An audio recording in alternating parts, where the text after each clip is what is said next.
Hi viewers, welcome to Learnify. तो आज की इस वीडियो में हम मीन के बारे में पढ़ेंगे कि मीन क्या होता है। So mean is average of a set of numbers. कि हमें एक सेट ऑफ नंबर्स गिवन है तो उनका एवरेज कैलकुलेट करना हमारे पास मीन कहलाता है। ठीक है, तो मीन जब हम कैलकुलेट करते हैं तो हमारे पास दो तरह का डेटा होता है। वन इज अनग्रुप्ड डेटा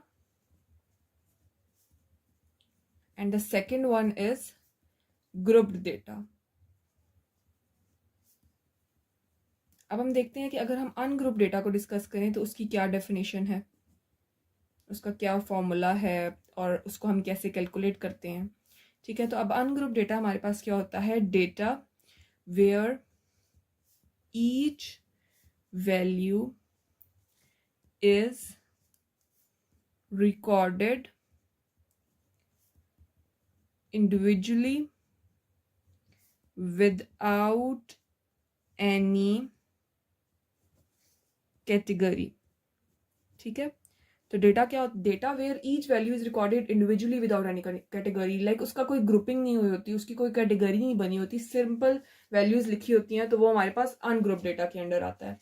अब अगर हम इसका फॉर्मूला देख लें, ठीक है, तो दैट इज मीन अगर हमने कैलकुलेट करना है तो हम उसको रिप्रेजेंट करते हैं एक्स बार से, is equal to summation x i divided by n. तो इसमें समेशन एक्स आई क्या है हमारे पास, सम ऑफ ऑल वैल्यूज। ठीक है, और एन हमारे पास क्या है, नंबर ऑफ वैल्यूज। ठीक है, अब अगर हम इसकी एक एग्जांपल देखते हैं तो उससे क्लियर हो जाएगा कि इसका फॉर्मूला और इसकी डेफिनेशन कैसे है। ठीक है, तो सबसे पहले अगर हम लिख लें, फॉर एग्जांपल हमारे पास कुछ नंबर्स हैं 4, 8, 10, 12, 16। फॉर एग्जांपल हमें कुछ नंबर्स गिवन है। ठीक है, तो ये टोटल कितने नंबर्स हैं, 1 2 3 4 5। एन हमारा क्या हो जाएगा, 5। ठीक है, अब अगर हम इसको इससे जो हमने फॉर्मूला लिखा हुआ है इसमें पुट करें तो हम सबसे पहले क्या करेंगे, 4 + 8 + 10 + 12 + 16, क्योंकि हमने सम कैलकुलेट करना है इन तमाम वैल्यूज का। ठीक है, डिवाइडेड बाय एन, तो एन हमारे पास क्या है, 5 इज इक्वल टू, अगर इन सब का सम निकालें that will be equal to 50 divided by 5 is equal to 10। तो हमारा मीन क्या कैलकुलेट हो गया, मीन इज इक्वल टू 10। ठीक है, इसी तरह हमारे पास जो सेकंड टाइप आती है डेटा की, दैट इज ग्रुप डेटा। तो अब हम ग्रुप डेटा की एक एग्जांपल देख लेते हैं, उसकी डेफिनेशन देख लेते हैं। ठीक है, और उसका फॉर्मूला देख लेते हैं। सबसे पहले ग्रुप डेटा क्या है, a collection of data that is organised into intervals. ठीक है, तो जो हमारा डेटा है वो इंटरवल्स या क्लासेस में जो है ना वो डिवाइडेड होता है। लाइक उसको ऑर्गेनाइज किया जाता है इंटरवल्स और क्लासेस में। ठीक है, तो फॉर एग्जांपल अगर हम इसकी एक सिंपल सी एग्जांपल देखें तो क्या हो सकती है, हाइट ऑफ स्टूडेंट्स,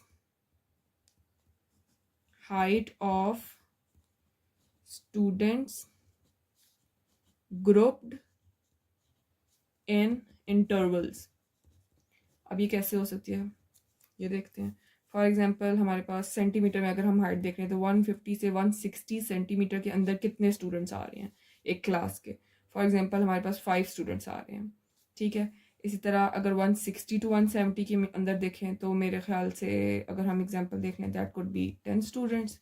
इस तरह 170 से 180 सेंटीमीटर के अंदर देखें तो हमारे 8 स्टूडेंट हो सकते हैं। ठीक है, तो ये हमने एक जेनेरिक सी इसकी एग्जाम्पल देख लिया। अब हम देखते हैं कि इसका हमारे पास फॉर्मूला क्या होता है। So formula for group data is, mean he हम लिखेंगे। ठीक है, इसको भी हम एक्स बार से ही रिप्रेजेंट करते हैं, इज इक्वल टू, बस हमने देखना है कि क्वेश्चन हमारे पास डेटा किस टाइप का है, हमने उसके मुताबिक सिंपल फॉर्मूला पुट कर देना है।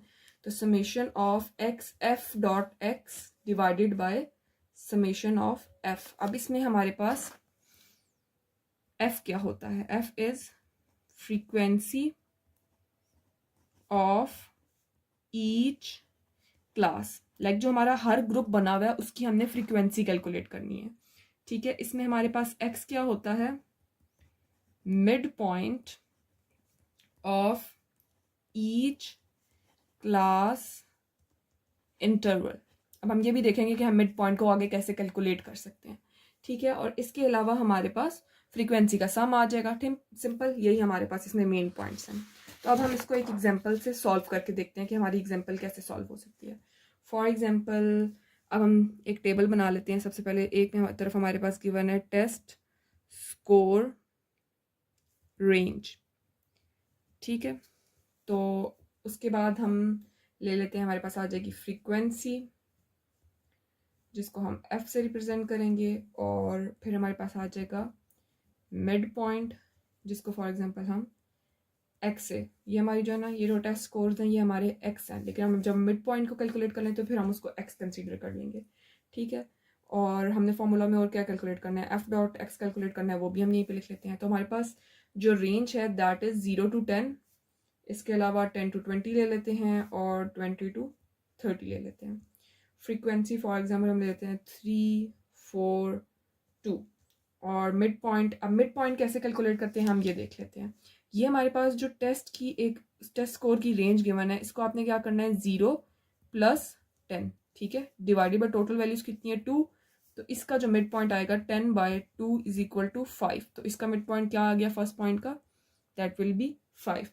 इसी तरह अगर हम सेकंड पॉइंट का मिड पॉइंट कैलकुलेट तो 10 + 20 डिवाइडेड बाय 2 = 30 डिवाइडेड बाय 2 = 15।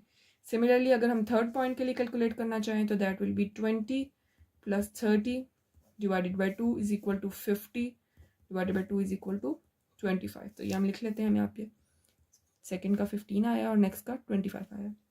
अब आपने f को x के साथ मल्टीप्लाई करना है, तो हम देखते हैं f की क्या वैल्यू है, 5 × 3 15, 4 × 15 = 60 और 2 × 25 = 1, 2 × 25 = 50, ठीक है, ये हमने लिख लिया। अब हमने f × x का सम लेना था, क्योंकि हमारा फॉर्मूला क्या था, हम फॉर्मूला लिख लेते हैं नीचे। Formula was summation of f.x divided by summation of f। तो हमें ये दो सम्स कैलकुलेट करने पड़ेंगे पहले।